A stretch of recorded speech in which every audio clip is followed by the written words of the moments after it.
feelings in this place, don't they? Yeah. Gary! And we have Backwards! Forwards! Backwards! Our IT is an improv comedy group, so we take the foundation of improv and use that as a vehicle for comedy. He doesn't approve of the flannel. He only has 2 in his dorm room.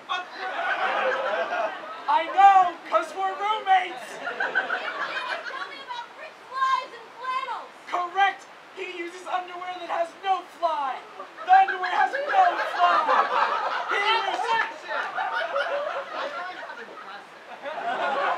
I burst into flame on a daily basis.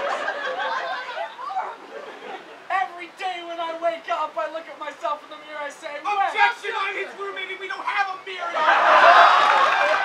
Improv is a form of theater where you don't rehearse beforehand and everything you say is made up on the spot. And there's a lot of different games you can play and ways you can do it, but the heart of it is anything can happen. I think it's something that each year IT kind of like negotiates for itself. Like, how much are we an improv performing group that really takes its art seriously, and how much are we a family?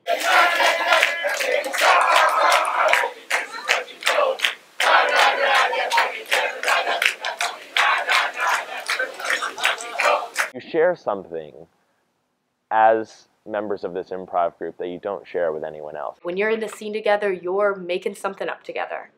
In order to do that requires a good amount of letting yourself go and letting yourself be free. It brings something out in everybody, and something that I think friendships can definitely be built upon. In the first couple of weeks, it's a group effort to make us feel included. It's very much a structured friendship. Sometimes from structured friendship, great things can happen.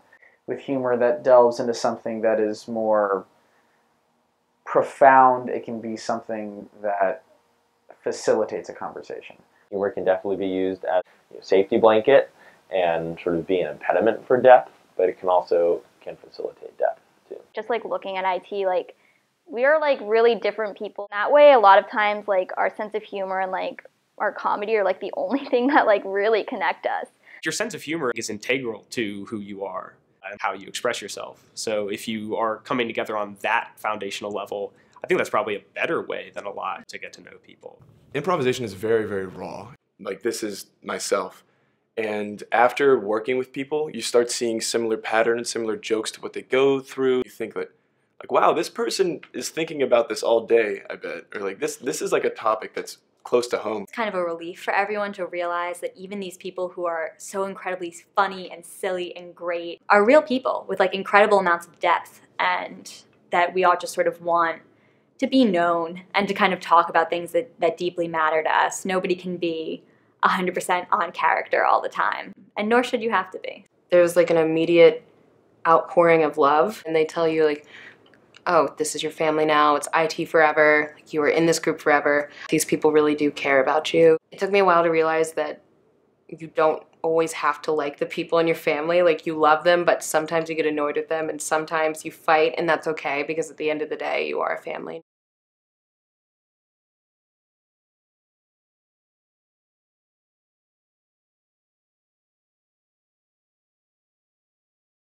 You lose a teammate, and that's just really, you lose a family member, and there's really no like replacing what he brought. His light was shining incredibly bright for that long 12-hour outdoor, dirty, grimy improv show that we did. Even if you have like extreme sadness in your life, like you still can also have happiness, and that like the happiness doesn't necessarily take away from the sadness, but it's just like there. And so it's kind of like, I'm sad that he's gone, and sometimes it like I just think like I wish you were here, but at the same time I'm like, I'm glad that this thing that we did together gave you some happiness. In a way, we hold each other a little closer because we're already very tight-knit as a group, but I think when it comes to differences even, or like the bickering that I talked about, we're more willing to, look past that and move forward, and we don't get stuck on as many of the trivial things as we used to. Like, there's just still a lot of love there.